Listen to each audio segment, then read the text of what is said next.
Alright, got the car up on blocks. Starting to fit into the hood. Coming home from Pensacola, we had a back tire bust a belt going down the interstate. I won't tell you how fast I was going, but we were strolling. So I got it home, got the tire dismounted, found the bad one. I'm going to move the two that are outside right there. I cleaned the wheels, scrubbed them. I'm going to put the two used tires on the back. I got two brand new Coopers coming for the front. And then while I was taking it apart, I noticed there was a lot of grease. You see the busted CV boot. These ain't too bad to change. You don't need to take the front end apart. Just that big nut. And then 6 bolts hold the axle to the transmission. There's the new one right there. That one's a hard one to come by. That's a driver's side. W8 only. Anyways, oh man, I'm screwing around with my pressure washer all day. I got a new wand. Now it keeps breaking the hoses. So I got them cleaned up as best they're going to get cleaned up. I got that one up there. I'm going to wet sand them. And I'm just going to spray bomb them with some good Rust-Oleum. I got to keep these pretty clean. Those are the two that are going on the back. That's a front one. This front one's kind of scratched up. Been banged up against the curb, so I'm going to see if I can get a lot of that out. And then I'll let these dry overnight. I'll do these two that are off the rims. Tires will be here in a couple of days. I don't have a spare. Those cut tires off that one will not fit. These are 16-inch wheels for a W8, and I'm going to show you why. It's got the monster. They don't look monster, but if you notice, these are vented rears. Regular Passats just got a little thin disc. The wheel won't even, you can't get the wheel within 2 inches of those lug nuts. You can't get the wheel within 6 inches of these with that monster caliper on the front. Break that nut loose, but oh, those are all new. Everything, the ball brakes are all new. That axle on the other side is new. It was about ready to snap off. So I figured while it's down, I'll go ahead and change the axle, clean up all the brakes, pressure wash everything, get the wheels cleaned up. I might change, I don't know, I probably got about 6,000 or 7,000 miles on this oil change. That's the bad tire. This thing here was so knotted up, we had to do 55 miles an hour. This side here was just swelled up. We had to do 55 miles an hour for probably the last 70 miles. I stopped at 2 Walmarts. Nobody had 16-inch tires. Everybody was out. These are 2 1555s. So they're actually a pretty fat tire. That's a rim off a regular Passat. Won't get anywhere near it. I took my wife's spare wheel off her Volvo. These are 112 millimeter lug pattern. Hers is, I think, 114. I could have got 2 lug nuts on, limped it down the side of the road if I, got a flat. Oh, we did pretty good.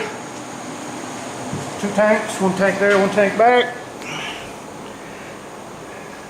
And that's it for now. UPS man showed up. My new tires. I got these 2 rims painted.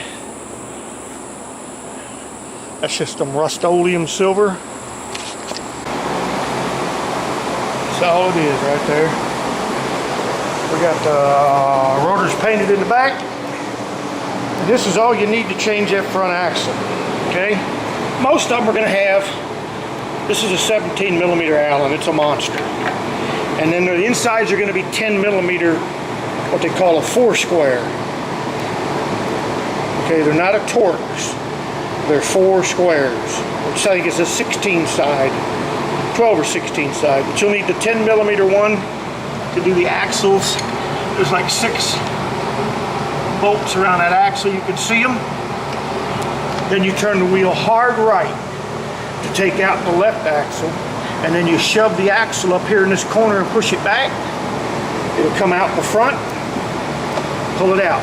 Sometimes I'll take the caliper assembly off just to give me a little bit more room. I may do that on this one because it's got these monster calipers in the way, but for the most part you don't have to. So we're going to go ahead and get going. Alright, I bullshitted everybody to no end. I had to take these 2 upper ball joints loose, bring the axle out here. I didn't, you know, all the ones I've ever done were on a 4-cylinder. This thing has exhaust manifold right there. You can't go up with the axle, so there's nowhere to maneuver it. So you got to tip this out, push it in, and then pull it out this side. There's the old one, there's the new one. Look at that mess I got to clean up. Grease everywhere. Anyways, we're going to put it back together. Alright, aftercan brake cleaner, a couple rags. We got it cleaned back up. Go ahead and stuff that axle in.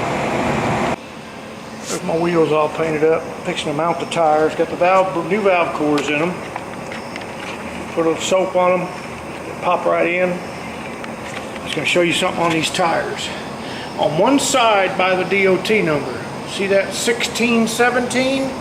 That's the 16th week of 2017. And I'm also making sure these tires are not directional. There's no arrows anywhere. Okay, so they'll go anyway. So what I'll do is I'll put this 1617 facing out, so you don't have to look for it. If you buy new tires and they're more than a year old, do not accept them. You know, make sure they're fresh tires. If you're buying used tires from somebody, look at the date. If it's more than, you know, 4 years old, 5 years old, don't buy them. Because what happens is the rubber gets deteriorated, gets hard on the sidewalls. You can take 4-year-old tires off, put the exact same tires back on the car with new rubber, and it'll ride and drive like a totally different car.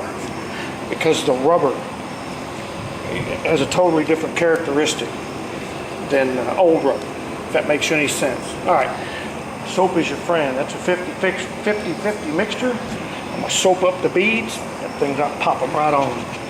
Don't put some air in them. Alright, tires are mounted. Got them both. Leave the valve core out. Stand the tire up so you don't pinch nothing in the bead. And then go ahead and inflate it. Well, maybe we'll inflate it. Alright, I'll be back. Alright. Notice it's going to be shaky. I had to put the valve core back in it. We're going to go ahead and inflate them while you still got them soapy. Okay? And then what we're going to do is after they've inflated, we're going to put about 40 pounds or so in it.